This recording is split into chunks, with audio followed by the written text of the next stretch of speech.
Hello everyone, I am Praveen BR, Assistant Professor, Department of Electrical and Electronics Engineering from Sai Vidya Institute of Technology, demonstrating the experiments from Basic Electrical Engineering Laboratory.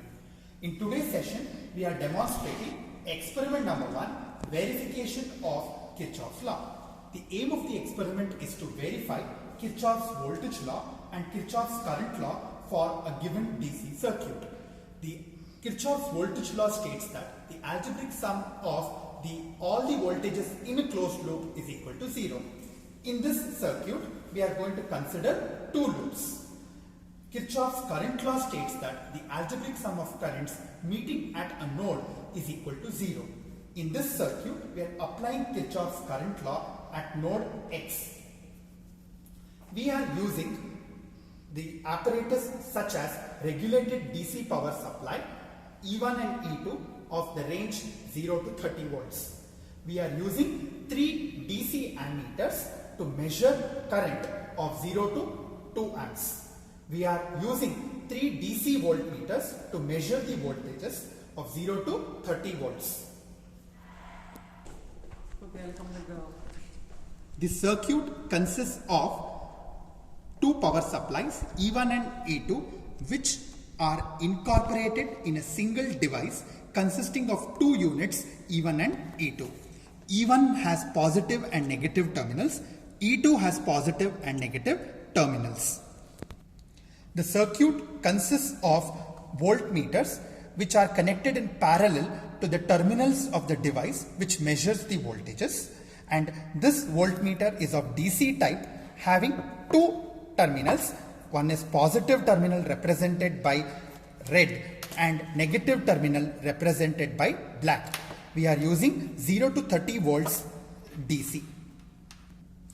We are using ammeter of DC type which is represented by a straight line.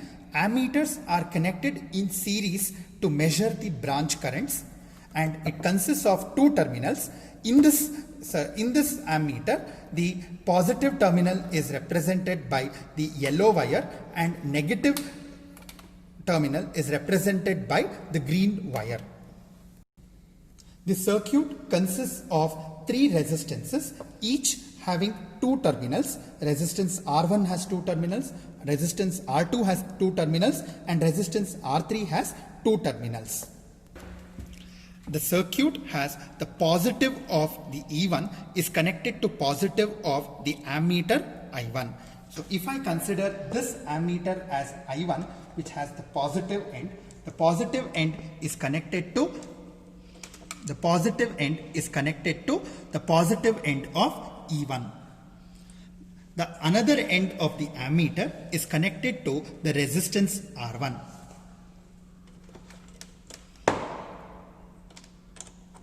Another end of ammeter is connected to R1. Another end of R1 is connected to positive end of I3, and it is also connected to R2. R1 is connected to R2 and I3 positive is connected to R1 R2 shorted end. So positive is considered. Positive is represented by the blue wire in the case of this ammeter. Hence I connect it to the end shorted to R1 and R2. Another end of R2 is connected to negative end of the ammeter I2. If this is the negative end of the ammeter, it is connected to R2. The positive end of the ammeter is connected to positive end of the power supply E2.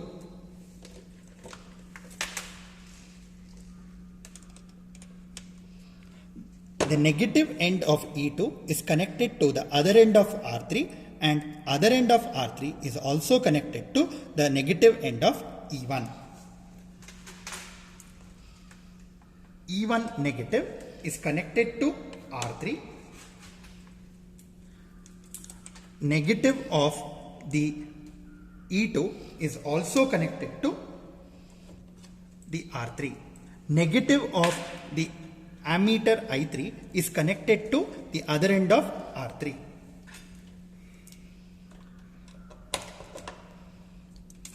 This completes the connections of this particular experiment. Voltmeters are connected only to measure the voltages. At present, we are verifying the Kirchhoff's current law. Hence, the ammeter readings are going to be considered. Now, before switching on the power supply, ensure that this regulated power supply has two knobs, voltage knob and the current knob. The voltage knob has to be kept in the minimum position and the current knob has to be kept in the maximum position. Similarly, the voltage knob of E2 should also be connected in the minimum position and the current knob should be connected in the maximum position. Now, once the adjustments are done, switch on the power supply and vary the voltage knob to 10 volts. You keep it to 10 volts.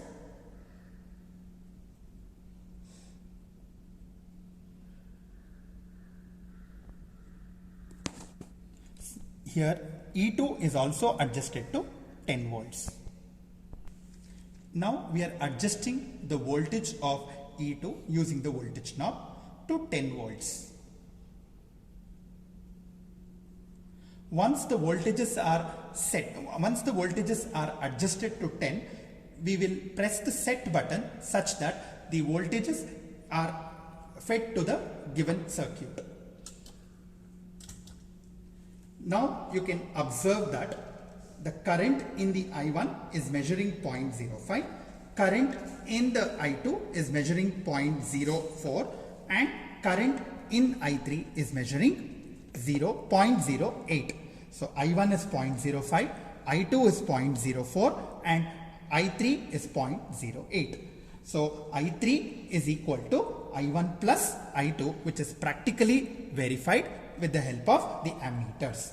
To measure the voltages across R1, R2 and R3, we connect voltmeters in parallel. So I consider the voltmeter. The voltmeter positive is connected to one end of resistance R1. The other end of the resistance R1 is connected to the negative end of the voltmeter, which measures V1. So V1 is measuring 2.2 volts. Next, to measure V2, we are connecting the voltmeter across resistance R2. So I consider in such a way that the positive end which is connected to E2 should be connected to the positive of this. Hence, I'll connect the positive of the voltmeter to the end which is connected to E2 and the negative end of the voltmeter is connected to this. Measures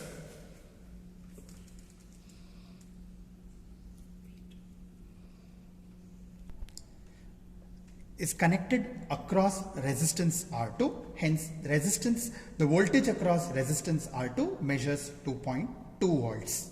Now, to measure the voltage across resistance R3, the same voltmeter is connected in parallel to resistance R3.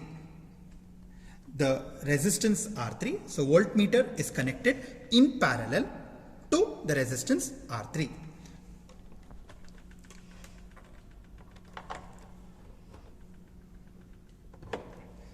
Which measures V3. So V3 is 7.6, V2 is 2.2 and we got V1 as 2.3. Hence, we will tabulate the readings and verify Kirchhoff's current law and Kirchhoff's voltage law. After the tabulation are done, practically the tabulations are noted down in the tabular column as mentioned here. The V1 is taken as 2.3, V2 is taken as 2.2, V3 is taken as 7.6. Similarly, for Kirchhoff's current law, we would have got I1 as 0.05, I2 as 0.04 and I3 as 0.08. We have in this particular circuit two loops. Considering the Kirchhoff's voltage law to the loop 1, which is having E1, V1 and V3, we we apply Kirchhoff's voltage law to loop 1 such a way that negative to positive is positive, positive to negative is negative. Hence, negative to positive is positive, hence it is plus V1. Positive to negative is negative, hence minus V1. Positive to negative is negative, hence minus V3. So we apply Kirchhoff's voltage law and we equate it to 0. This is for the first loop. Similarly, for the second loop, we get negative to positive is positive, so plus E2. Positive to negative is negative, so it is minus V2. Positive to negative is minus V3, which we write it, and we equate it to 0. When minus V2 and minus V3 is taken to the right hand side, E2 is equal to V2 plus V3. When minus V1 and minus V3 is taken to the right hand side, E1 is equal to V1 plus V3. Similarly, when I apply Kirchhoff's current law at this node X, the current I1 enters node X, I2 enters node X, whereas I3 is going away from node X. The current entering node X is taken as positive, so I write it as plus I1. The current I2 is entering, so I write it as plus I2, whereas current I3 is leaving the node X, hence I write it as minus I3, and I equate it to 0.